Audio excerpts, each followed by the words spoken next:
Forces and their interactions. Now, this isn't going to be a complete lesson of every single thing that's included in this part of the AQA specification, but really just a good revision session. And it's relevant to everyone who is doing trilogy, triple, higher, foundation tier. So there will be one little bit later on which will be relevant higher tier only, but I'll make that clear at the time. Now, these are the things we're going to be including. So we've got scalars and vectors, the difference between weight and mass, really, and then we're going to look in most of the detail about resultant force and vector diagrams. Okay, so first of all, let's just look at scalars and vectors and remind ourselves what is going on with these. Now, a scalar has only a magnitude. Now, what does that mean? It means it's a size, it's an amount of it, okay? So we're talking about quantities where a direction is not important. If you take temperature, okay, that would be a scalar, you know, because you could say it's 15 degrees, but you wouldn't put a direction on that. If you take volume, okay, you could say you've got half a litre of water. If you said half a litre of water to the left or forwards, that doesn't make any sense at all. It's only got a magnitude, there's no direction. Whereas a vector is something that has a magnitude and a direction, okay? So vector has a magnitude, so a size, and a direction. Okay, like a force, for example, which we're going to talk about in a second. Forces, you need to talk about the direction. If you push something with a force of 20 newtons, it's important to know whether that force is pushed to the left or to the right, forward, backwards, up, down, okay? So the direction is important for vectors. And we're going to see some questions a little bit later on about why the difference between these becomes increasingly important. So looking at weight, mass and gravity here. So this equation, W equals m times g, you just need to be able to use it. For 2022, it's in the equation sheet. The key thing here is that weight, okay, weight is a force. It's measured in newtons. It's the force that gravity pulls with, whereas mass is how much stuff, okay, how much stuff. I'm going to put the word matter, okay, how much matter, how much physical stuff there is in the object, and we measure it in kilograms. One thing to point out here is that mass is the only unit where we keep the prefix, and by that I mean kilo. Every other unit that you will use in the GCSE physics course, newtons, meters, seconds, amps, volts, joules, watts, all of them, you will get rid of the prefix before you do a calculation. You'd have to convert from kilonewtons into newtons, for example. Mass is the only one where we keep the kilo in there. So if you've got something in grams, you actually have to convert it into kilograms. There's a historical reason behind that. I'm not going to go into it today. So weight is weight is mass times by gravity, or gravitational field strength. G is going to be given to you in the exam. On Earth, this is 9.8 newtons per kilogram. Okay, so for every kilogram, you're going to have 9.8 newtons. A simple example, W equals m times by g. If you took something that was 10 kilograms times by 9.8 newtons per kilogram, you are going to end up with 98 newtons. Okay. Make sure you can rearrange that equation, obviously putting it into a triangle. You've got weight on the top, m times by g. Going to spend no more time talking about that now. Right, on to resultant force. Okay, now this is where the main part of this is. So resultant force is the overall effect of all the forces acting on an object. Okay. Otherwise, it's sometimes referred to as a resultant force is the one force that could replace all of the other forces and have the same effect, basically. So let's look at a few simple examples. Now, you could have some kind of object, and it could have 10 newtons going in this direction, and it can have 2 newtons going in this direction. Now, the first thing you look at and think here is, okay, I've got 10, I've got 2, it's probably 12 newtons. But this is where we remember force is a vector. So we have to assign a direction. So we say we've got, in this case, 10 newtons to the right, so I'm going to say that's plus 10 newtons. 2 newtons to the left, I'm going to say it's minus 2 newtons. So when we take these two and we combine them, in actual fact, you get 8 newtons to the right, okay, or plus 8 newtons in this case. So the resultant force is the overall effect of the two. It's not just the two numbers, their magnitudes added together. Sometimes you might get a situation where you have a few, where you can simplify a few forces. So I might have 5 newtons up, 5 newtons down, 7 newtons to the right, and 3 newtons to the left. Now in this situation here, the up ones and the down ones can cancel out. In this case, there's going to be a 0 newton resultant force upwards or downwards, and then the other two, we're going to end up with 4 newtons to the right. Okay, now at this point, this is where we stop for the foundation level, really. Okay, we could talk about application of these forces a bit, but what I'm going to do now is I'm going to look at examples where we've got forces along more than one plane that don't cancel out, and this is where the higher tier students will need to draw diagrams. So here is a classic example of a vector diagram question. Okay, it's one that it came up a few years ago in a past paper. So this is the question part here over on the right. So you've got a boat which is pulling a small dinghy. There's a rope, and you can see that it's pulling at a bit of an angle. It's not horizontal. Now the two pieces of information we've got here, we've got the horizontal force forwards of 150 newtons and a vertical force upwards of 50 newtons. And we want to combine these two forces. So in reality, what we've got is we've got a forwards force of 150 newtons and an upwards force of 50 newtons. But what I've just drawn here on the right hand side here, this here is not a diagram that's going to help me calculate the resultant force. This is what we call a free body diagram, and all it does is show me the forces that are involved. It doesn't allow me to do a calculation.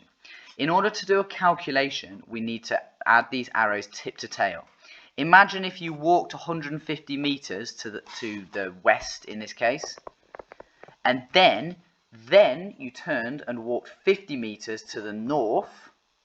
Okay, obviously your overall journey would take you from your start point to your finish point, and you would be able to say that overall you had walked a certain displacement. This would actually be, okay, you would walk to certain, you might have walked 200 meters in total, but your finish point is not going to be 200 meters from your start point. Okay, we're doing a similar thing here with these forces. So on the scale, on the graph paper here that they provided for us, we need to draw a scale diagram. I'm not going to fit a 150 centimeter line, so I'm going to have to shrink this down. Now, because this is on a screen, it won't fit perfectly to a scale of centimeters, but we can use the lines on here, and I can go 15 of these across if I start somewhere over here. So I'm going to go 1, 2, 3, 4, 5, 6, 7, 8, 9, 10, 11, 12, 13, 14, 15 of those kind of medium-sized squares there across. You would be drawing this with a ruler in your exam. It's crucial you use a ruler and a pencil. And this would hopefully, if the paper's printed properly, be 15 centimeters, okay, across. Now, to keep to the same scale, if I've got 150 newtons to 15 centimeters, what I've said there is I'm saying 10 newtons per centimeter. So the vertical is going to have to be 5 centimeters. So I'm going to go 1, 2, 3, 4, 5 up from there. And I've got my 15 centimeters representing 150 newtons. I've got 5 centimeters representing 50 newtons. And now what we can finally do is, again with a ruler, unlike what I'm doing on a screen here, but with a ruler you can now draw in your resultant force, which is the line from your start point to your end point. Measure this line. Okay, so physically measure this line, okay, and you will be able to tell the size of that resultant force. In this case, it's going to come out at, if we can calculate it to check what it should be. So 15 squared plus 5 squared, and then square root the answer. It's going to give us 15.8. So this, you would expect this in this case to come out at about 15.8 centimeters. Now that is going to be 158 newtons. So you can measure it. Now I did a calculation there. You might recognize what I did, trigonometry. Some of you will know how to do it, bit of Pythagoras, but you do not need to use that skill in the exam. And in fact, the question says draw a vector diagram. So if you try and be clever and you try and calculate it without a diagram, you're going to lose marks. The marks are awarded for drawing this diagram. So the magnitude of my force here is going to be 158 newtons. And then the direction, you need to actually measure it. So you need to get your protractor out and measure what angle this is going to be. Okay? And again, yeah, you could use trigonometry to do it, but they've told you to draw a diagram, so you need to use that protractor and work out that physically measure that angle. This is how we do these kind of questions. Okay, so that's the end of the forces and their interaction section. I'm going to move on to another part of the course now. Okay, well, we can show this one first actually. So this is just another example question. It'll take a couple of seconds here. So here we've got another diagram that is drawn to scale. Okay, the fisherman comes to help pull a boat. Each fisherman pulls with 300 newtons. So you've got a fisherman pulling 300 newtons forward and 300 newtons an angle. It says add to diagram 2 to show the single force that has the same effect as the two 300 newton forces.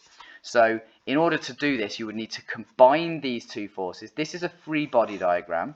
To turn it into a vector addition diagram, you need to draw on here, and again with a ruler drawn to the same scale as the diagram. This is my 300 newtons. This is effectively, I'm moving that one to turn it into a free body, into a vector addition diagram, and then you can draw on your resultant force here, and again you're going to measure it with a ruler. You're going to convert the scale, and you'll be able to work out the resultant force.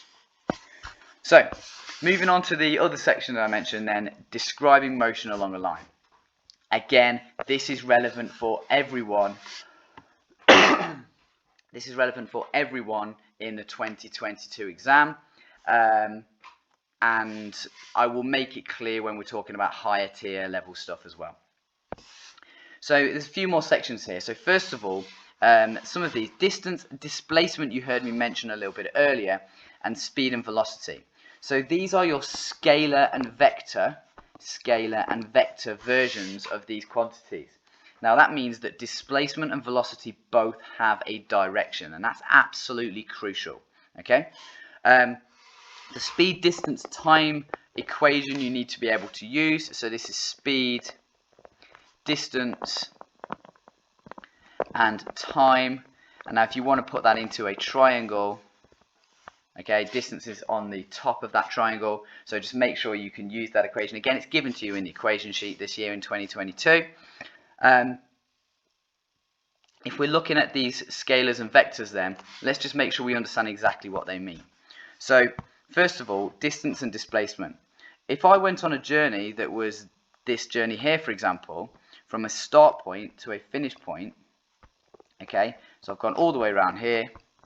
This journey might have had a length of say 30 meters, but the actual displacement, the distance that I've been displaced from my original position, might be only something like 12 meters. Now my distance is 30 meters. That's it. I do not need a direction or anything like that. So my distance is 30 meters. My displacement, okay, would be in this case 12 meters, and you would need to measure the angle here, and you would put a direction. Okay, so displacement is a vector, it has a magnitude and a direction. If we're talking about speed and velocity, then what we need to do is we need to say that if you've got two objects, and if I said I had these two objects here, one is moving at 15 meters per second and the other is moving at 10 meters per second. Now clearly the difference between these two objects in their speed is 5 meters per second, and it would be the same for the velocity. However, let's say I turn one of them round. Let's say that I have one of them moving at 15 meters per second in this direction here, and then the other one moving at 10 meters per second in the opposite direction. Now again, the difference in their speed is still 5, because the speed, we don't care about the direction. But in their velocity, the difference is now 25 meters per second. So you have 15 in one direction, effectively the difference between plus 15 to minus 10. If you think about that on a number line, from minus 10 to plus 15, it's a 25 difference. So it's really important we know when we're talking about speed and when we're talking about velocity, you are going to get different values if you've got a change in direction. And we'll see that when we look at acceleration later on, because acceleration is all about velocity. Now, mentioning speed, distance and time here, one of the ways we can display information about a journey is on a distance time graph. So if I think about a distance time graph, all a distance time graph does is it tells us how far something is away from a certain position as time goes on. Now, if I put some colours on here, the most common ones you'll see are straight lines, okay? Now, this here would be a faster, and this here would be a slower journey. We know that because the faster journey covers more distance in the same amount of time, okay? So the faster journey covers more distance in the same amount of time than the slower journey. So the steeper a line is, the faster it's going. Now, as we know, the steeper a line is, the faster it's going, what we can also say here is that these two are both constant speeds, okay? Because they have a constant gradient. Neither of them gets steeper or shallower as it travels along. They both represent a constant speed. If I had a line that showed a horizontal line, now a horizontal line is it is as shallow as a line can possibly be. Now we've just said a steep line is fast and a shallow line is slow. So a horizontal line means stationary.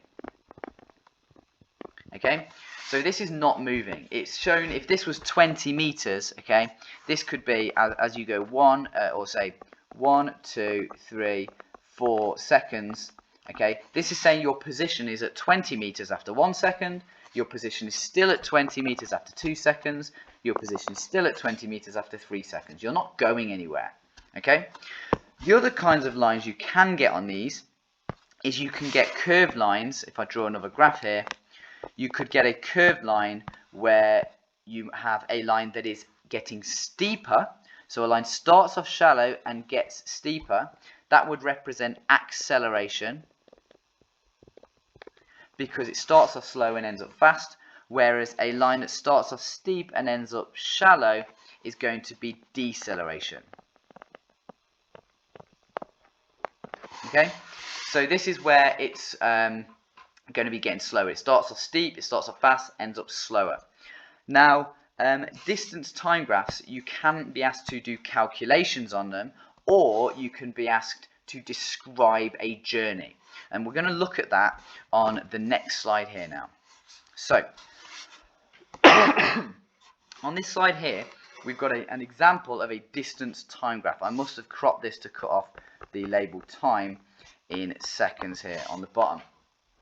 Now this is a distance time graph. So first of all, what they could ask you to do is they can ask you to describe the journey. Now, some people would start off and they say, well, okay, well, we know, straight line is going forwards and flat lines, horizontal is stationary. So it goes forwards, then it stops for a bit, then it goes forwards again, and then it goes forwards again. And yes, you're right there, but you're not going to get very many marks. You could even get up to 6 marks just describing what this graph shows as a journey.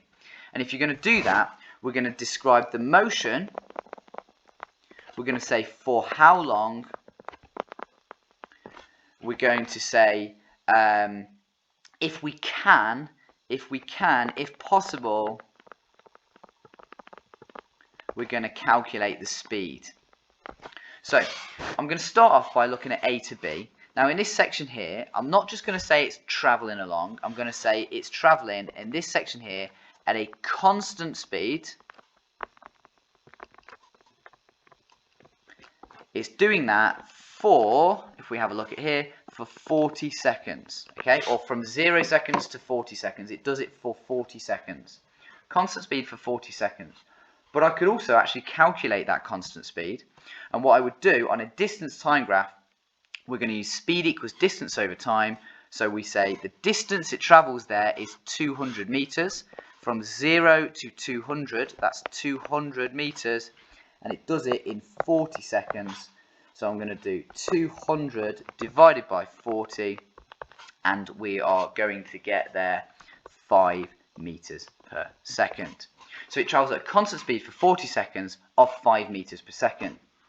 Now, you could then do something similar for each next section. So after that, we could say it's stationary for another 40 seconds.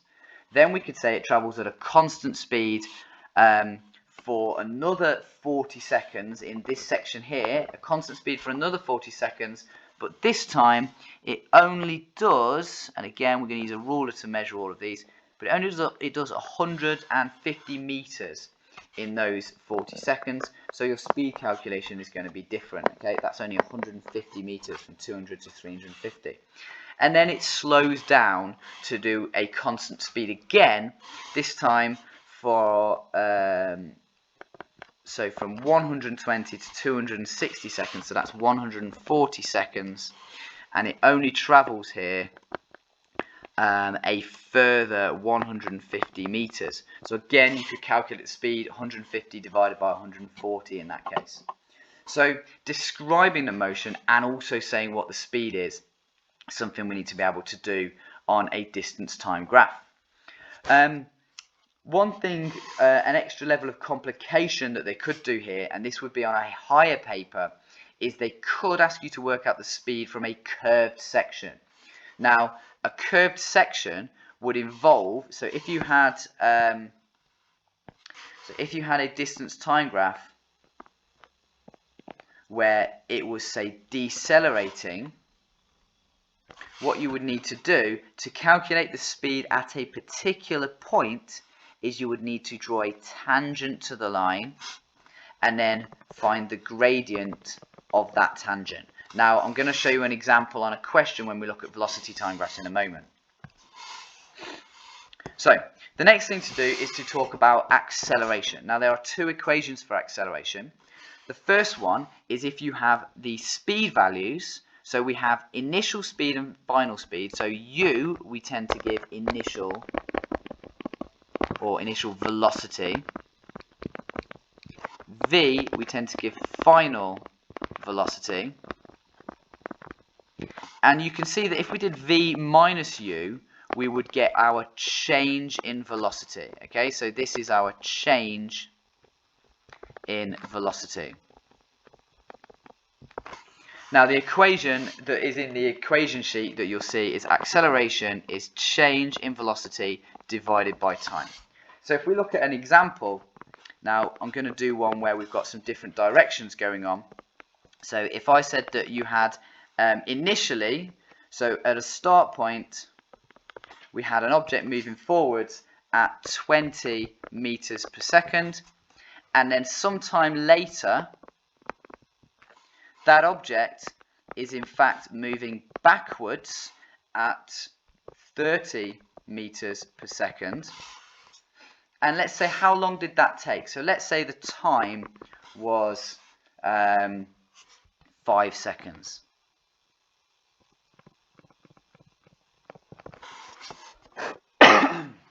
Now, in this case, we can calculate our acceleration just by looking at these numbers. So the acceleration, using this equation here, we're going to need the change in velocity. So acceleration, change in velocity. Okay, so we've gone from 20 to 30. Now you might think that's a change of 10, but this is where we spoke about this earlier, that the velocity needs the direction. So really, I'm going from plus 20 to minus 30. So my change in velocity is actually going to be 50. Okay, you could even say minus 50. But usually at GCSE they're not too concerned about including that minus value. Okay, so my change in velocity is going to be 50 in 5 seconds, which is going to give me a acceleration of 10. Now the unit for acceleration is meters per second squared, because it's changed by 10 meters per second in every second. So the first second it went from 20 to 10, then it went from 10 to 0, 0 to minus 10, minus 10 to minus 20, and then minus 20 to minus 30. So it changed by 10 meters per second, and that's why the unit for acceleration is meters per second squared. Now that's the first equation, and it's for times when you've got initial velocity and final velocity, and also the time. Now there's another type of situation where you can calculate acceleration, and that is if you've got the distance that a journey takes. So you don't know how long the journey takes in terms of time, but you do know the distance. Now this is really important. Say if you went on an aeroplane and you had your plane that needed to go from say 0, an initial velocity of 0 meters per second, or let's say, just to make the calculation easier, not easier but more realistic here in terms of your exam, if it went from an initial velocity of 10 meters per second, so you can imagine an aeroplane, it's just taxied, it's just gone round the corner at the end of the runway, and it's gone onto the runway at 10 meters per second. And by the time it gets to the end of the runway, it needs to be traveling at, say, 100 meters per second in order to take off. Now, you don't really care how much time it takes to do that, but what you do know is it needs to do it before it gets to the end of the runway. And if that runway is 2 kilometers long, so 2,000 meters long, we need to know what is the acceleration needed in order to accelerate from an initial speed of 10 to an initial velocity of 10 to a final velocity of 100 in a distance of 2,000 meters. Now this time we get the equation, which is again in the equation sheet, v squared minus u squared equals 2as. And s is the distance. Okay, the reason they use s is because we use s for displacement, and this should be displacement, but for GCSE they call it distance. So don't worry about the fact that it's an s, it just means distance, and it tells you that in the equation sheet.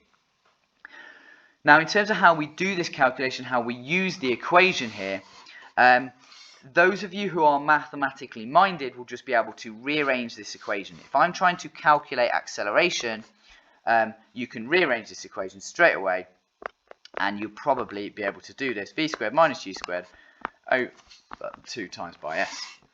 Those of you who are a little bit nervous about rearranging the algebra like that, you can put the numbers in and simplify it afterwards.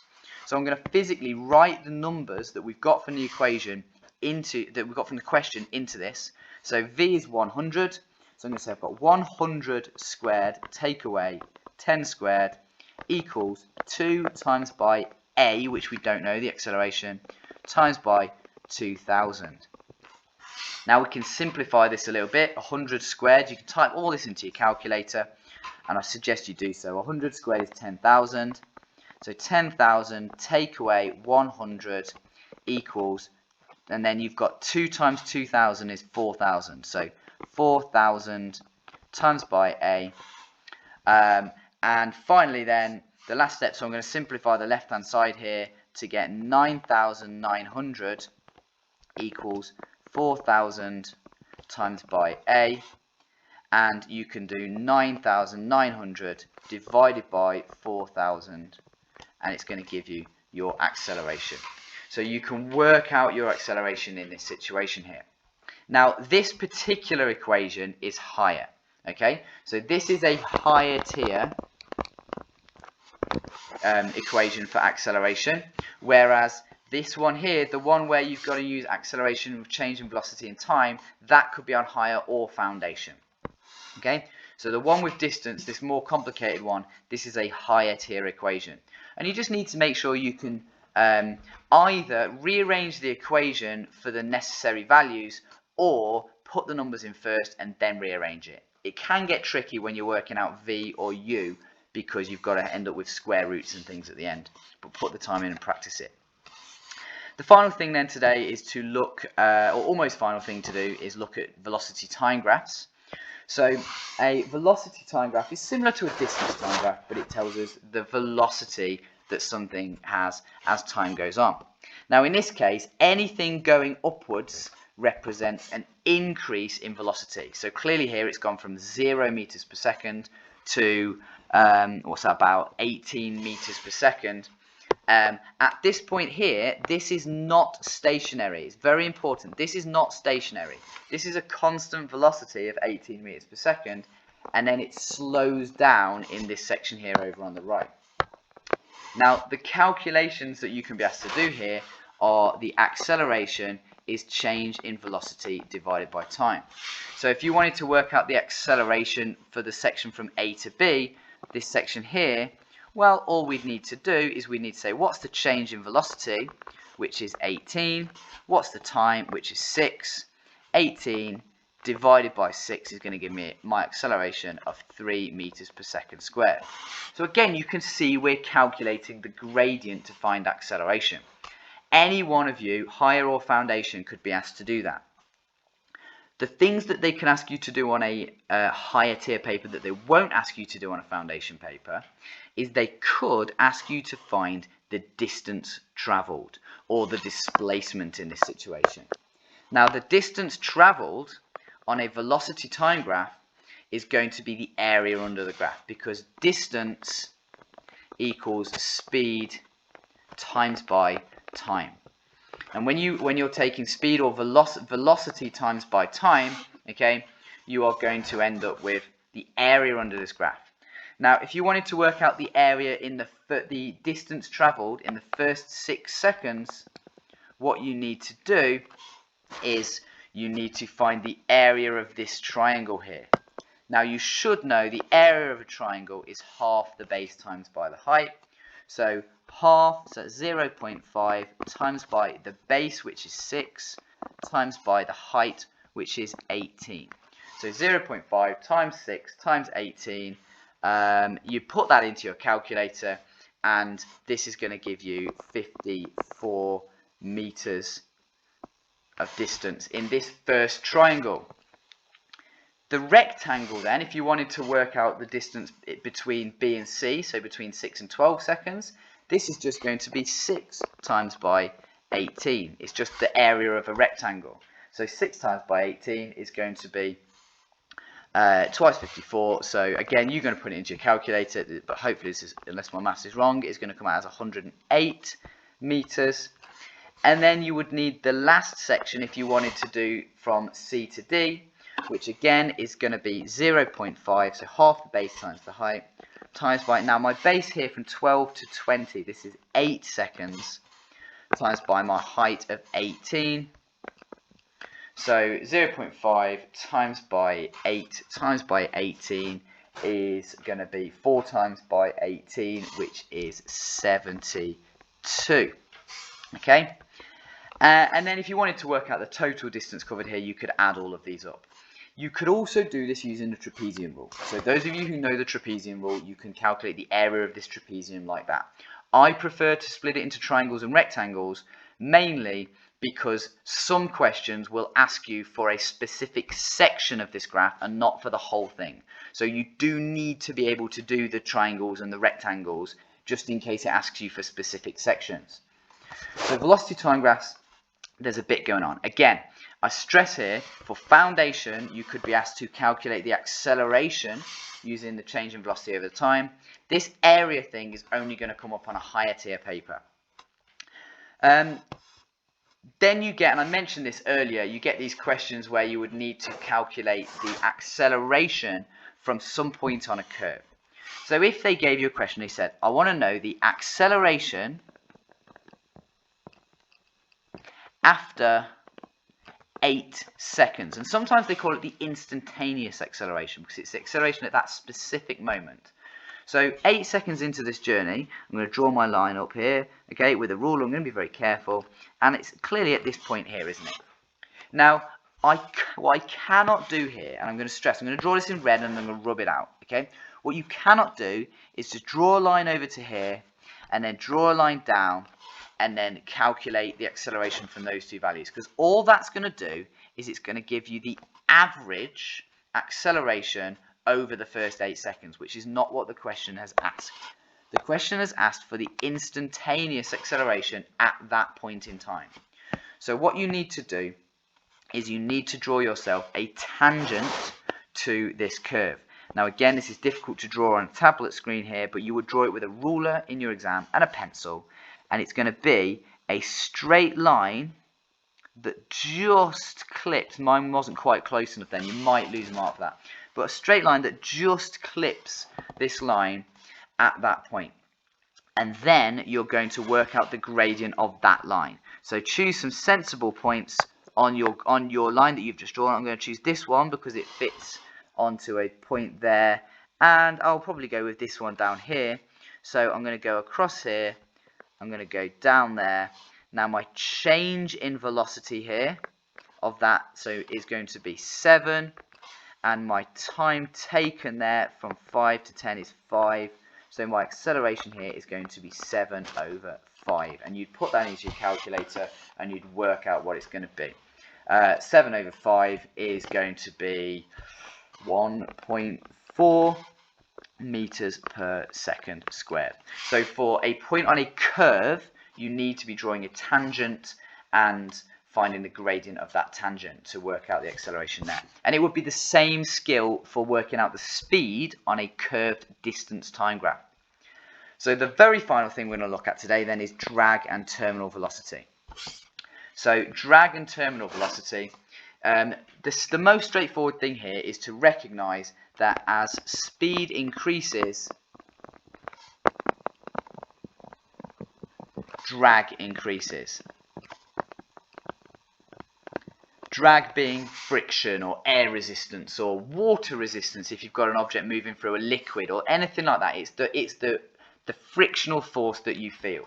We all recognize this from if you're running along or on a bike or you've got a car window open, you feel that you're going through the air much more quickly.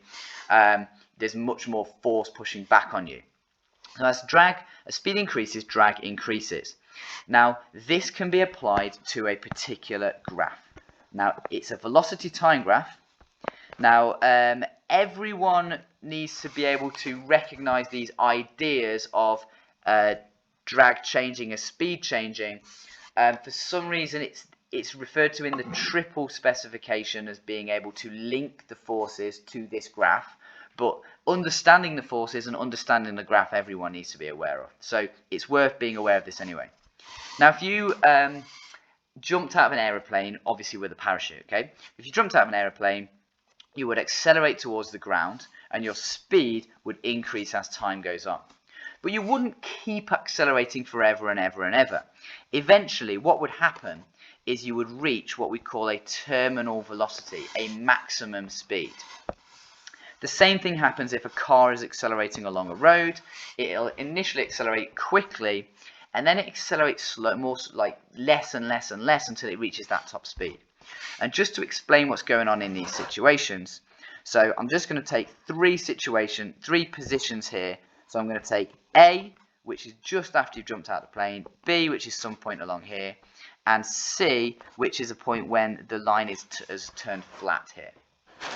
So A, if we imagine a skydiver, so we have a skydiver here, and we think about the forces acting on them. So you have a forwards force, in this case downwards. So the downwards force is the weight of the skydiver, which is going to be constant at all times. And the upwards force, because they've only just jumped out and they've not increased their speed very much, the drag is quite small. So there's a very, very small amount of drag going upwards, which means the resultant force is downwards and large, and you therefore have a large acceleration downwards. If we take point B, okay, we then draw our skydiver. Now at this point, the weight is still the same. The weight has not changed, okay? The skydiver still has the same mass.